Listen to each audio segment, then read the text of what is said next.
We're actually on the campus of Lehigh Valley Hospital, Lehigh Valley Hospital Center, Lehigh Valley Hospital Network, Mulenberg campus over here on Shanesville Road in, I think it's Bethlehem. I apologize. Long day, short night. But anyway, and the reason why I'm walking to the campus is, as of this article, today is International Survivors of Suicide Day. By survivors of suicide, I'm talking about people that have lost someone they care about, someone they love, to suicide, unfortunately. And every year, the American Federation for Suicide Prevention and the Lehigh Valley chapter, does an event here. And this is actually the second year, I believe, that I'm covering this, second or third. And I'll tell you what, right off, I want to say something. Mainly because of what I do, the magazine, I can shut down emotion. I can have ice running through my veins at any given moment, especially if I have to for an article I'm doing. But there were moments during this event and presentation that literally I had to choke back the tears. Very serious. They had a movie, and please forgive me on the title. I think the first one was called Journey, the second one was called Return to Journey. Just again, a little bit of sleep on it right now, and it wasn't so much that movie, but as at the end of it started off with the movie, then it went into a Q&A with the board members, which, by the way, that Q&A session evolved into an actual community forum and community discussion. It wasn't just straight with the board members. It evolved into people having a discussion, asking questions, someone else present, sitting in the crowd and in attendance would answer that or pose an idea, which would, start off a chain reaction. And that really helped to make the event for me, and also really helped with the exchange of ideas and information and learning. So, it wasn't just a straight, okay, well, here we're standing up here, ask your questions, what do you want to know, we'll do our best to answer them, we'll give you a direction to go. This was a true community forum and community discussion.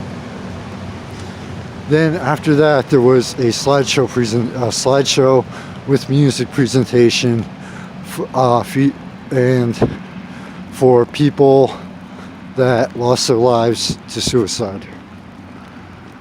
This is very personal. Suicide prevention is very personal to myself, and I carry it through to the magazine as a very, very high priority, because in 2010, after several major life events happening, I hit my final breaking point, and I am the survivor of a suicide attempt. Thankfully, didn't need doctors, didn't need anyone there. Long story short, 32 sleeping pills, 10 minutes, 2010. No, I have not even thought about it since. And another aspect of this, that I really enjoyed about and I hate to use the word enjoyed, but that really impressed me, I believe would be a better term, is I learned some things, including I did an editorial last winter about how, it's the holidays, yes, they are depressing, but it was after the holidays where personally I found it, that brought me down the most, because, everything's back to normal, long nights, cold temperatures here in the Northeast, etc. Well, I spoke to someone about that, and they said, you're right, but believe it or not, spring actually the season of spring actually has the highest suicide rate.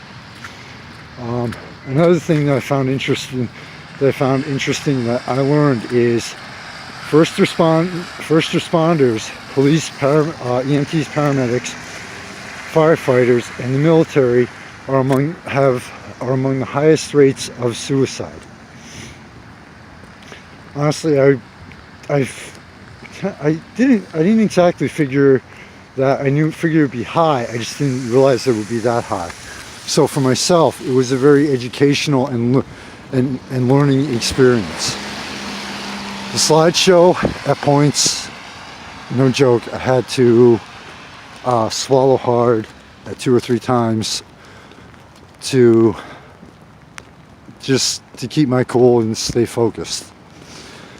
After that, they had a candle lighting. Now, because it was indoors, they used small electric candles, basically the electric candle equivalent of a votive.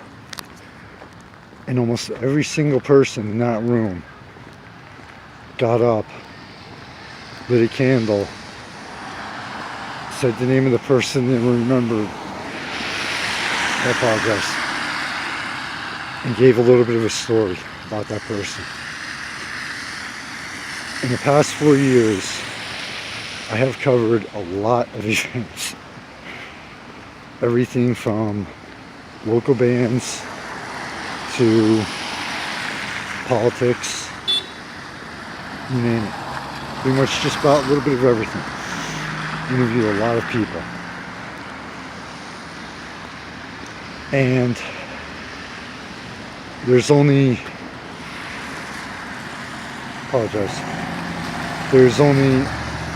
one other event that, in my opinion, would be on the same level as what I, again, experienced in the true strength,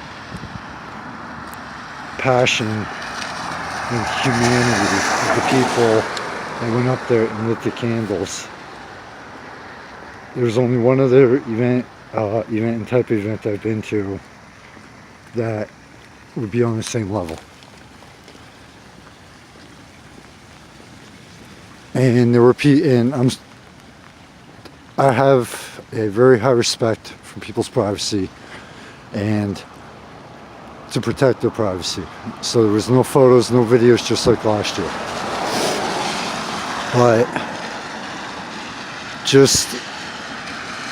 there were people that lost their spouses,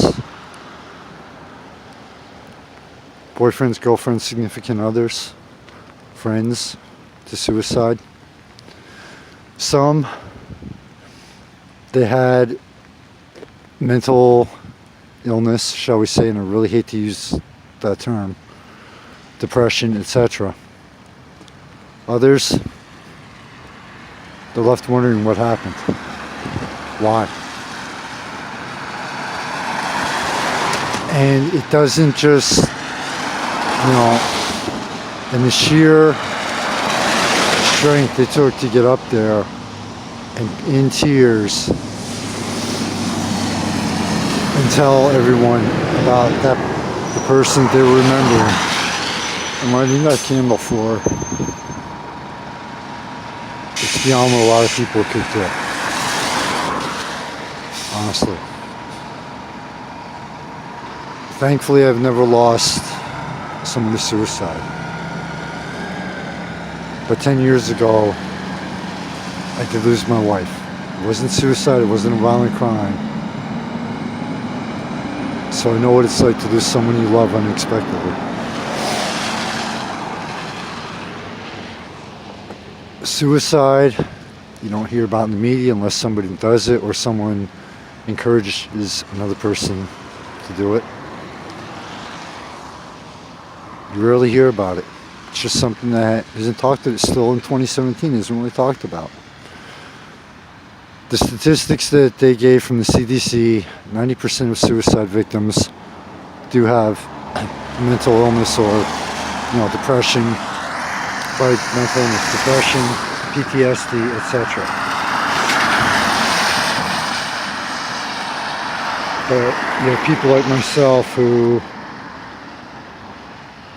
hey, sometimes life hits you with too much in a short period of time, and even though you have people around you, you feel like you're all alone. You know, sometimes life will just hit you with the wrong thing at the wrong time, and you feel that there's no way out. You feel that nobody cares, even though people do. You feel that there's nobody to talk to, even though there are.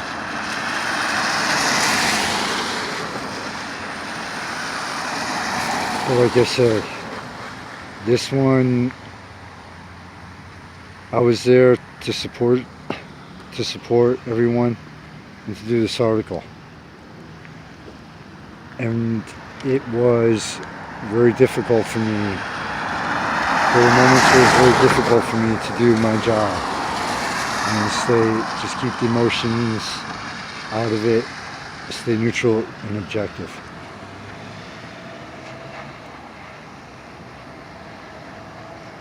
There are a wide range of reasons why someone would want to commit suicide. Sometimes they cry for help. Sometimes, I swear, on the surface, everything's normal, they're fine.